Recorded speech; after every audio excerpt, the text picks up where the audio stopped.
Sebagai orang-orang percaya, hidup di dalam negara kesatuan Republik Indonesia yang taat terhadap hukum, terjadi penodaan toleransi, para ekstremis, fanatisme agama.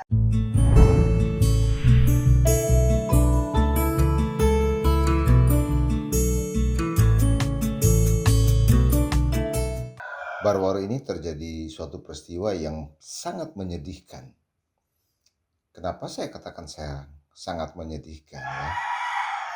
Sebagai orang-orang percaya, orang-orang yang hidup di dalam negara kesatuan Republik Indonesia yang taat terhadap hukum, menjunjung tinggi hukum, terjadi penodaan toleransi. Saya katakan ini terjadi penodaan toleransi oleh para ekstremis. Ya, mereka ini adalah ekstremis, fanatisme agama. Pada video yang lalu saya katakan mereka ini adalah orang-orang yang mabuk agama, membubarkan dengan paksa kegiatan anak-anak retret yang dilakukan di dalam satu organisasi sekolah, ya dilaksanakan di Jawa Barat. Peristiwa ini menunjukkan bahwa kualitas hidup sebagian bangsa kita, masyarakat kita itu masih sangat rendah. Kualitas hidup, bagaimana mereka harus hidup, kemudian menghormati orang lain yang merupakan esensi daripada semua ajaran agama. Saya yakin semua ajaran agama itu mengutamakan, sekali lagi mengutamakan hidup rukun damai. Ini menjadi sesuatu yang sangat penting dan tidak bisa ditawar. Percuma kita mengumandangkan sebutan nama Tuhan kita yang tidak putus-putus, baik di rumah, kemudian di rumah-rumah ibadah, lalu kehidupan bersama orang lain kita diabaikan. Itu percuma, ya. Toleransi itu penting toleransi, menghargai, menghormati orang lain sangat penting. Merusak kepunyaan orang lain, menghakimi sendiri itu sebenarnya melawan Allah. Ya, saya katakan melawan Allah. Anda pikir apa yang Anda lakukan itu menunjukkan bagaimana Anda menghormati Tuhanmu, itu jadi salah ya. Anda tidak lagi menghormati Tuhanmu ketika Anda mau merusak orang lain, ya, fasilitas bangunan orang lain, bahkan mencelakai orang lain. Anda tidak lagi menghormati, menghargai, dan menjunjung tinggi nilai kealahanmu. Tidak, Anda sebenarnya lagi menghujat Allahmu karena Anda lagi membuat keonaran. Jelas sekali, dan saya ingin menyampaikan ulang kepada Anda bahwa negara kesatuan Republik Indonesia dibangun di dalam kebinekaan. Ya, mungkin kalau Anda menghayati nilai-nilai Pancasila, Anda akan tahu bahwa begitu berharganya ya nilai toleransinya bagi negara kita, berharganya.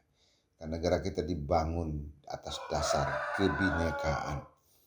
Berbeda-beda suku, bangsa, ras, agama. Itulah bangsa kita. Jadi jangan ketika Anda menjadi orang yang sangat fanatis, kemudian sangat intoleran, ya, lalu Anda menunjukkan bahwa Anda lah yang berkuasa, pemerintah Anda abaikan. Ini jadi salah, teman-teman.